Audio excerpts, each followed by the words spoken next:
Ladies and gentlemen, once again, welcome to the Rogers Kakasungura YouTube channel. If you're watching this video, kindly the only way you can support Kakasungura is by clicking that subscribe button and remember to turn on your notification bell. Sorry. There are two orphans we were fundraising for from Bonchari. We actually admitted them on Wednesday at Nyabisase Mixed Secondary School. It's a boarding, mixed but boarding and day school. Tulapeleka pale na wako shuleni wanaendelea na masomo. Back to politics. Kaka, there's a saying that says, that's a saying, though I will be paraphrasing it. What an old man sees while in the well, kile ambacho wazee wanaona wakiwa ndani ya shimo. A young man will never see it, even if he climbs a tall tree. Yale maono wazee huona hata wakiwa chini ya shimo, ndani kabisa. Vijana hawawezi kuona hata wakikwea mti mrefu zaidi. Hawawezi kuona. Wacha nitumie lugha ya Kiswahili kwa kueleza haya maneno. When the dollar went high against the Kenyan shilling, wakati dola ilianza kuonekana ikipanda, ikafika 130, 135, 140, 145, 150, ikapanda. The government of the day ikaleta propaganda kwamba sasa they want to strike a G-to-G deal, a government-to-government deal on the importation of petroleum products. Ruto akasema that is the only way we can salvage the sinking Kenyan shilling against the US dollar. I vividly remember William Ruto's sentiments. Later on, I will be playing those sentiments ahead. Later on, Raila Odinga ambaye ni mzee, the man who understands how governments work, held a press conference and announced to the people of Kenya and the international countries that listen, a G-to-G deal by William Ruto is a scam and a huge scandal in waiting. Raila alisimama mchana peupe akasema kwamba ndio Ruto anasema kwamba he wants to strike a G-to-G deal with other countries so that he can salvage the sinking Kenyan shilling against the dollar.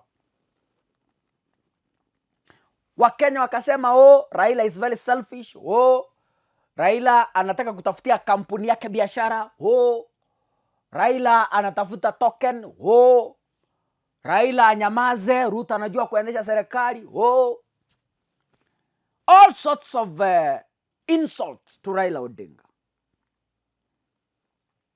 Myself, I stood in this very platform and warned Kenyans about the awaiting scandal on the G-to-G deal and how it was meant to benefit individuals. And I explained to you how the 5 shillings was going to the pockets of people. Kasema, oh, kaka unachukia Kenya kwanza. Oh, kaka, I don't know what. But Before I proceed, I want to play for you a video clip by Raila Odinga, whereby he's poking holes and saying how fake the G2G deal is, how it will collapse, how it will shame the government of the day. Mukafikiria ni mchezo. What an old man sees while in the well. Kile mzee anaona akiwa ndani ya kisima, a young boy will never see. Hata akisimama, hata akikwea mti, a very tall tree, he will never see it. Can we listen to Raila Odinga? Kenya government did not sign any contract with Saudi Arabia or the United Arab Emirates. Only the Ministry of Energy and Petroleum signed a deal with the state-owned petroleum companies in the Middle East. Why Ruto chose to characterize the deal as a G2G is the first red flag that points to mischief in this deal. We now know that the characterization of this deal as a G2G was meant to shield the three Kenyan companies from paying the 30% corporate tax. The landlocked countries that depend on us for oil are abandoning our pipeline because it has become too expensive. In other words, the deal has not addressed any of the problems Ruto said it would. When Ruto initiated this deal, the US dollar to the Kenya shilling exchange rate was 132. Today, 6 months later, it is Kenya shillings 159 to the dollar. The cost of fuel shot up significantly after the deal. Why have things moved from bad to worse since the deal was signed? Well, the deal was a scam for which we now demand full disclosure and full accountability. It is corrupt and rotten to the core.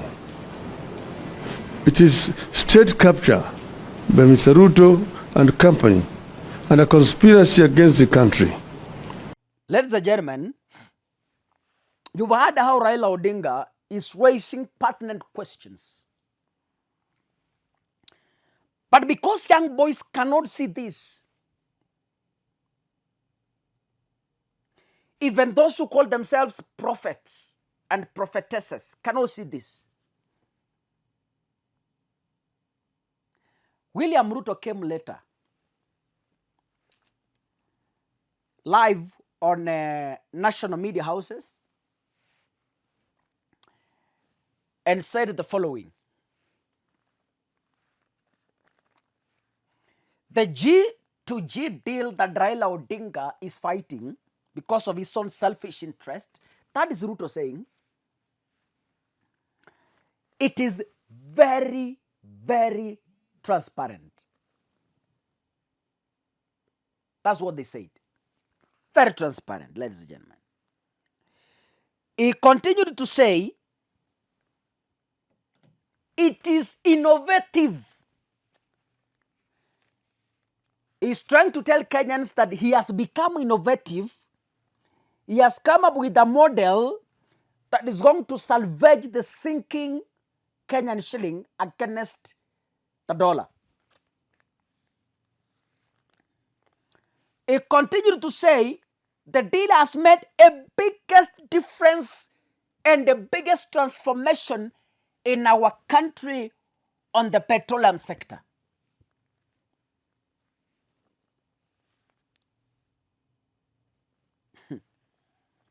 Kaka always tell people, before you act on something, just ask yourself why the people who were there by then left that thing the way it is. And why they were acting the way they are acting. The importance of history. Ukienda kwa watu, jiulize, ni kwa nini hawa watu wanafanya kile wanafanya before waanze kubadilisha kile wanachokifanya. Sijui kama unanielewa.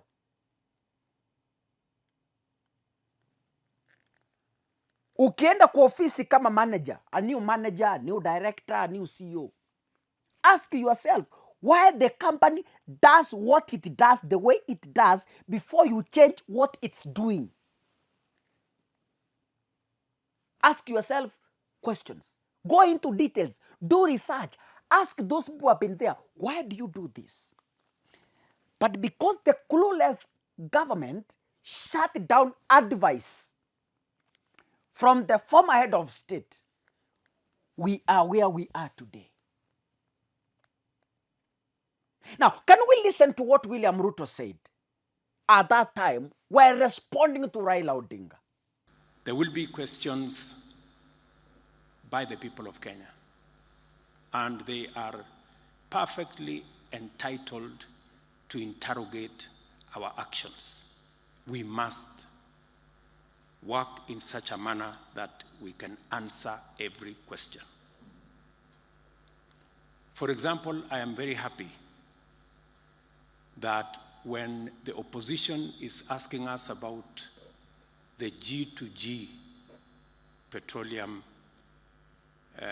engagement, we can confidently tell them all the documentation is public. All the agreements are public. And I can say without fear of any contradiction that this whole exercise, before even I took the oath of office, the leadership of all oil marketers came to see me, and they were stranded, looking for dollars from corner to corner. In fact, there was stock out in many parts of Kenya. Many petrol stations were closed. And I can confirm to the country that the G2G petroleum products engagement with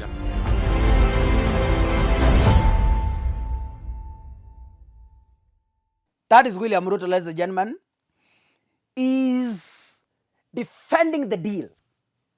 Yesterday, muliona katika vyombo vya habari, national media houses, that Kenya wants to exit the G2G deal. Raila aliwaambia mkaona ni mjinga. What an old man sees while in the well, a young man will never see, even if he climbs a tall tree.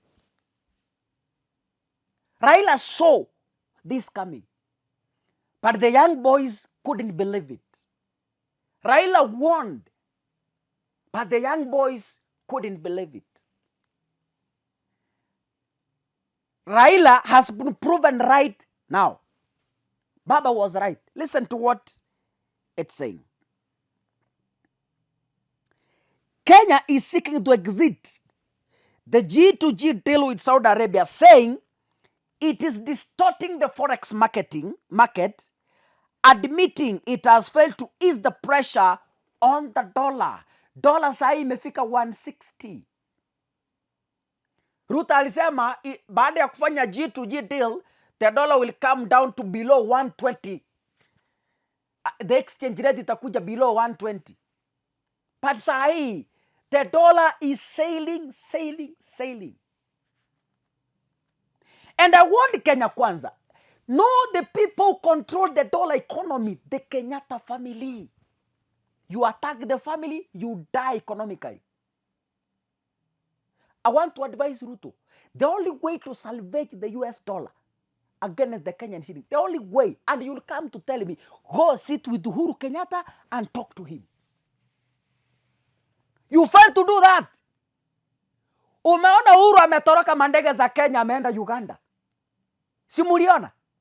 Ametoroka ndege za Kenya anatumia za Uganda. Ndugu, if you want to survive in this country, swallow your pride. Eat your humble pie. Go down. Sit with Uhuru Kenyatta. And you will rescue your presidents. I'm advising you as a young man. The only way, Ruto, you can salvage yourself Go sit with Uhuru Kenyatta. Enda kaa na yule mzee, utapata matumaini na serikali yako itasonga mbele. Kaa na yule mzee, muombe msamaha, mwambie mzee, wewe ni baba yetu, ninakuheshimu, wacha Kenya isonge mbele. Utaona mabadiliko. Utaona mabadiliko. But if you fail to do that, I swear. Kuna watu wamekuwa wakiniulizia, kaka, nitapata wapi shamba mzuri, shamba ambayo ninaweza nikafanya farming ya miwa, niende nijenge nyumba vizuri, nifanye farming ya mahindi. Kuna mali safi hapa. Check hiyo shamba. 10 acres. Shamba kubwa, shamba unaweza lima vizuri, iko na barabara. Check hiyo barabara. Hiyo shamba iko mara mbili. Kuna moja chini ya barabara, ingine juu ya barabara. Hiyo shamba, hiyo ni miwa imepandwa hapo. Miwa peke yake. Hiyo shamba iko karibu na Mumias Sugar Factory. So kuna wale watu ambao wanapenda kufanya biashara za miwa. Hapa ndio mahali pazuri unaweza ukapanda miwa ili utengeneze pesa msimu huu wa serikali ambayo imetupatia jua kali katika kutafuta pesa. Hii shamba iko mahali panaitwa Koyonzo, Buhutu sublocation, na iko karibu na Jinja Market ndani ya Kakamega County. Na hii shamba iko na barabara ambayo bado imewekwa moram, barabara ambayo haina matope. So ukitaka kusafirisha miwa, ukitaka kusafirisha mahindi, ukitaka kusafirisha chochote ambacho unaweza ukapanda mahali hapa, itakuwa sawa kabisa. Na iko 7 kilometers kutoka Mumias Sugar Factory. Kwa hivyo si mbali sana. Unaweza ukatembea. Kama umepanda miwa, ni karibu pia na factory. Kwa hivyo hauhitaji tena kutafuta gari ya kukupelekea miwa yako mbali sana. Mali safi. Title iko ready na kila kitu kipo tayari. Na hii shamba iko unique kwa sababu hapo ndani kuna mto, yani river. Maji iko 24 hours. Maji iko 24/7. Kwa hivyo haufai kwenda kutafuta maji bali popote tu. Kama umefuga ng'ombe, ukichukua hii shamba kwa mfano na unataka kufuga ng'ombe, unataka kufuga mifugo, basi hauendi kutafuta maji kwingine. Maji iko hapo ndani. Ukiangalia kwenda pale juu, angalia vile miti imepandwa vizuri. Check hiyo shamba, mali safi. Nasema mali safi Chito. Na hii ni mali safi yenyewe. Hii shamba iko na title deed, iko ready, na kazi yako ukinunua ni kutransfer. Ni 1 million per acre. Kwa hivyo kama unataka kununua yote ni 10 million Kenyan shillings, na pia unaweza kufanya negotiation ili at least ufanyiwe discount kidogo ili teremke chini.